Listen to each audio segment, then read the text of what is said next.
Hello everyone, আজ বলবো ultrasonogram report দেখে কিভাবে বুঝবেন আপনার গর্ভের সন্তান ছেলে নাকি মেয়ে। তবে জানতে গেলে ভিডিওটা সম্পূর্ণ দেখতে হবে, তবেই বুঝতে পারবেন। তো চলুন এবার জেনে নেওয়া যাক। গর্ভধারণের একটি নির্দিষ্ট সময় অতিবাহিত হওয়ার পর সকল গর্ভবতী মা ও পরিবারের সদস্যদের আগ্রহ বৃদ্ধি পায় গর্ভের সন্তান ছেলে নাকি মেয়ে তা জানার। সাধারণত আল্ট্রাসোনোগ্রাম রিপোর্টের মাধ্যমে সঠিক ও নিশ্চিতভাবে জানতে পারা যায় গর্ভস্থ সন্তান ছেলে নাকি মেয়ে।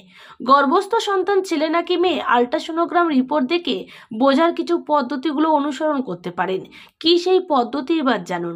যেমন হলো রক্তচাপ।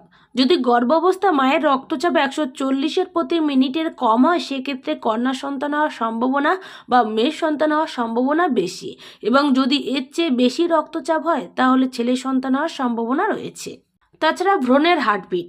মায়ের রক্তচাপ নির্ণয়ের পাশাপাশি তারা গর্ভস্থ সন্তান অর্থাৎ ভ্রূণের হার্টবিট পরীক্ষা করার মাধ্যমে গর্ভস্থ সন্তান ছেলে না মেয়ে তা নিশ্চিত করা যায়। সাধারণত ভ্রূণের হার্টবিট যদি 140 বিএমপি এর চেয়ে কম হয় তাহলে কন্যা সন্তান হতে পারে, এবং এর চেয়ে বেশি হলে ছেলে সন্তান হতে পারে। এছাড়া আল্ট্রাসোনোগ্রাম রিপোর্টে গর্ভের সন্তান ছেলে নাকি মেয়ে তা নির্ধারণ করার জন্য ছেলে ও মেয়েদের সাংকেতিক চিহ্ন ব্যবহার করা হয়, যেমনটা এখন দেখতে পাচ্ছেন ছবির মধ্যে এই চিহ্নটা রিপোর্টে থাকে। এছাড়া জিনগত বৈশিষ্ট্য। অনেক সময় আল্ট্রাসোনোগ্রাম রিপোর্টে ক্রোমোজোম বা জিনের চিহ্ন ব্যবহার করা হয়। আল্ট্রাসোনোগ্রাম রিপোর্টে XX ও XY আকারেও বাচ্চার লিঙ্গ নির্ধারণের সংকেত প্রদান করা হয়। যদি আল্ট্রাসোনোগ্রাফি রিপোর্টে XX সংকেত থাকে তাহলে সেটি মেয়ে হওয়ার সংকেত, এবং যদি XY থাকে তাহলে গর্ভস্থ ভ্রূণ ছেলে সন্তানের ক্রোমোজোম। আল্ট্রাসোনোগ্রাম হচ্ছে বিশেষ এক ধরনের ইমেজিং বা ছবি দেখার পরীক্ষা করার মাধ্যমে শব্দ তরঙ্গ ব্যবহার করে শরীরের ভিতরের অংশের ছবি দেখার চেষ্টা করা হয়। বিশেষ করে প্রেগন্যান্সি অবস্থায় আল্ট্রাসোনোগ্রাম বেশি করা হয়, গর্ভের সন্তানের আস্ত পরীক্ষা করার জন্য এবং লিঙ্গ নির্ধারণের ক্ষেত্রে।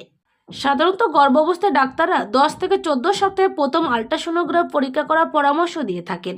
বিশেষজ্ঞদের মতে গর্ভাবস্থায় 10 থেকে 14 সপ্তাহে আল্ট্রাসোনোগ্রাম পরীক্ষা করা হলে সঠিক ফলাফল পাওয়ার সম্ভাবনা রয়েছে। তবে গর্ভধারণের পর আগেভাগে আল্ট্রাসোনোগ্রাম পরীক্ষা করার ফলে সঠিক ফলাফল নাও আসতে পারে।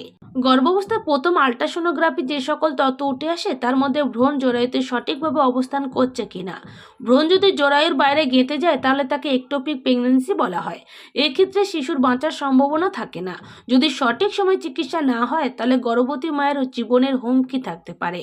প্রথম আল্ট্রাসোনোগ্রাফ রিপোর্টে আরও যে সকল তথ্য উঠে আসে তা হলো ভ্রূণের বা গর্ভস্থ সন্তানের বয়স কত, প্রসবের জন্য সম্ভাব্য তারিখ, গর্ভে কয়টি ভ্রূণ অবস্থান করছে, গর্ভাবস্থায় শিশুর শারীরিক বৃদ্ধি সঠিক হচ্ছে কিনা। এছাড়াও ভ্রূণের অবস্থান নির্ণয় করা যায়। তাছাড়া গর্ভধারণের পর সাধারণত 18 থেকে 22তম সপ্তাহের মধ্যে দ্বিতীয় আল্ট্রাসোনোগ্রাফি রিপোর্ট করার পরামর্শ দেওয়া হয়। একে অ্যানোমালি স্ক্যান বলা হয়। সাধারণত আল্ট্রাসোনোগ্রাফির দ্বিতীয় পরীক্ষার পর শিশুর মুখমণ্ডল, হাত পা, পেট, নাড়ি ভুঁড়ি, হার্ট, কিডনি, হাড়, মস্তিষ্ক ও স্নায়ুতন্ত্রগুলো খুঁটিয়ে খুঁটিয়ে দেখা হয়। এগুলো সঠিকভাবে বৃদ্ধি বা শারীরিক গঠনে কোনো বাধা সৃষ্টি হচ্ছে কিনা।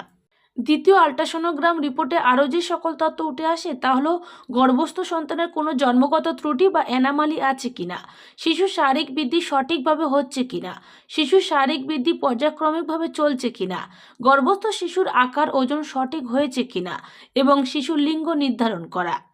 তাছাড়া বিশেষজ্ঞরা গর্ভাবস্থার 36 থেকে 38তম সপ্তাহে তৃতীয় আল্ট্রাসোনোগ্রাম রিপোর্ট করার জন্য নির্দেশ প্রদান করেন।